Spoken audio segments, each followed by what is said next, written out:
हरियाणा में नई विधानसभा बनाई जाए, इसकी मांग उठ रही है।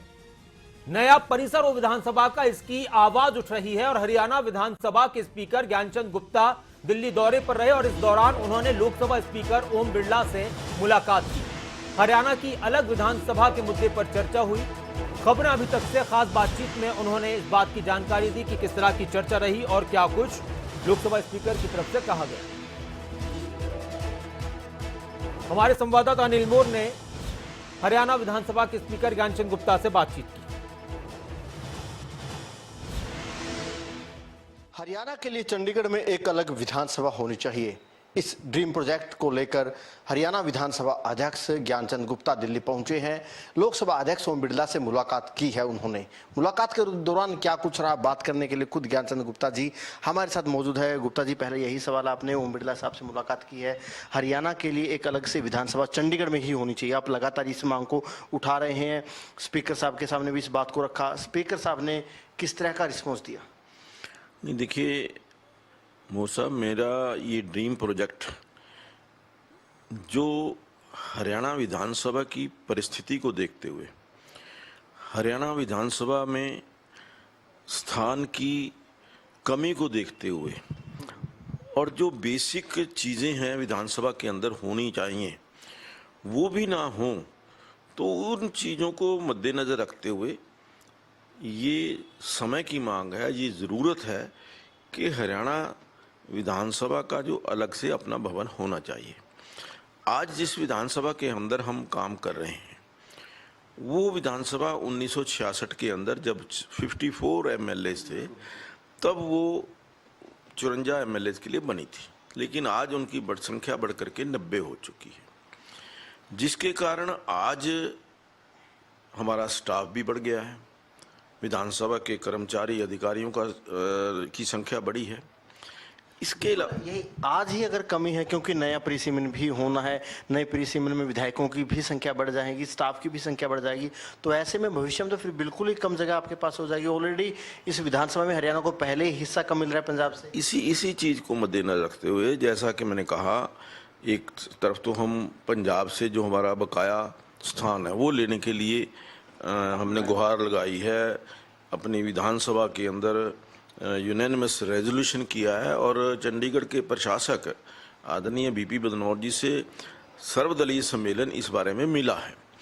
वो एक प्रयास हमने किया है, लेकिन अगर वो भी हो जाता है, 20 कमरे भी मिल जाते हैं, तब भी ये जो स्थान है, जो प्रॉपर फंक्शनिंग के लिए विधानसभा की कमेटियों की फंक्शनिंग के लिए 14 कमेटियां हैं, उनकी कमेटियों की मीटिंग के लिए कोई जगह नहीं है। यहाँ तक कि आज हमारे संसदीय कार्य मंत्री हैं उनके लिए बैठने की जगह नहीं है, कुछ चीफ विप है उसके लिए बैठने की जगह नहीं है, यहाँ तक कि लीडर ऑफ अपोजिशन के लिए जो हमने कमरा अलॉट किया हुआ है वो एक जुगाड़ करना पड़ा है। तो इस दृष्टि से आज जब पूरे देश के अंदर तकरीबन सभी राज्यों के अंदर समय की मांग को देखते हुए, परिस्थितियों को देख करके उन्होंने अलग विधानसभाएं बनाई हैं। आपने विधानसभा का तो एक ड्रीम प्रोजेक्ट अब सोच रखा है, एक सैद्धांतिक सहमति ऊपर से ले ली। अगर विधायकों के अधिकारों की बात करें, लगातार पिछले काफ़ी दिनों से जो हरियाणा में आंदोलन चल रहा है, जो जनप्रतिनिधि है, जनप्रतिनिधियों के ऊपर लगातार हमले हो रहे हैं। रणबीर गंगवा की गाड़ी के शीशे तोड़ दिए, देवेंद्र बबली के ऊपर हमला हुआ। आप विधायकों की आवाज़ काफ़ी बुलंद करते हैं, अगर कोई अधिकारी विधायकों का फ़ोन नहीं उठाता तो आप अधिकारी को तलब कर लेते हैं, लेकिन अब स्पीकर साहब जो खुलकर बोलने वाले हैं, इस मुद्दे पर आप कुछ नहीं कह रहे, क्योंकि लगातार जनप्रतिनिधियों के जो कहीं ना कहीं अधिकार है वो भी नहीं। देखिए, जो जनप्रतिनिधियों के ऊपर हमले किए जा रहे हैं उनको अपनी विधानसभा के क्षेत्र में जाने से रोका जा रहा है, तो मैं ये कहूँगा कि ये लोकतंत्र नहीं है, ये तो एक प्रकार से लोकतंत्र की हत्या की जा रही है कि एक जनता का चुना हुआ प्रतिनिधि अपनी जनता से मिलने से उसको रोका जा रहा है और उसके लिए उनके ऊपर हमले किए जा रहे हैं, लाठी डंडे बरसाए जा रहे हैं। तो मैं तो इसकी घोर निंदा भी करता हूं और ये मांग भी करता हूं कि सभी प्रतिनिधियों की सुरक्षा का इंतजाम सरकार को करना चाहिए। इसके लिए डीजीपी साहब से बात करेंगे या जो जिलों के पुलिस कप्तान हैं उनकी भी कोई बैठक? देखिए, मैं तो अगर करूंगा तो आदरणीय मुख्यमंत्री जी से इस बारे में निवेदन करूंगा कि प्रतिनिधियों की, जो जनप्रतिनिधि हैं, उनकी सुरक्षा का पूरा इंतजाम किया जाए। अगर कोई विधायक आपके पास आता है अपने ऊपर हमलों को लेकर, क्योंकि विधायकों के अधिकारों की रक्षा करते आप काफ़ी हद तक नजर आते हैं, तब स्पीकर साहब का क्या स्टैंड रहेगा? कोई अगर ऐसी स्थिति आएगी तो निश्चित तौर पर उसका हम संज्ञान लेंगे कि हमारा जो जनप्रतिनिधि है, हमारा विधायक, चाहे वो किसी भी पार्टी का है, अगर उसकी सुरक्षा को लेकर के, उसके अधिकारों को लेकर के कोई भी उसके ऊपर प्रहार होता है, तो वो ये मेरी जिम्मेवारी है विधानसभा अध्यक्ष होने के नाते।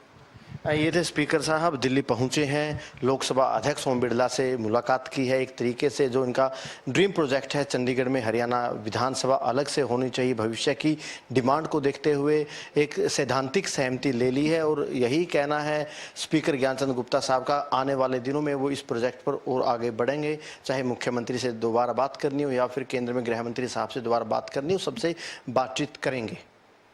कैमरामैन जस्ती के साथ अनिल मोर, खबरें अभी तक, दिल्ली।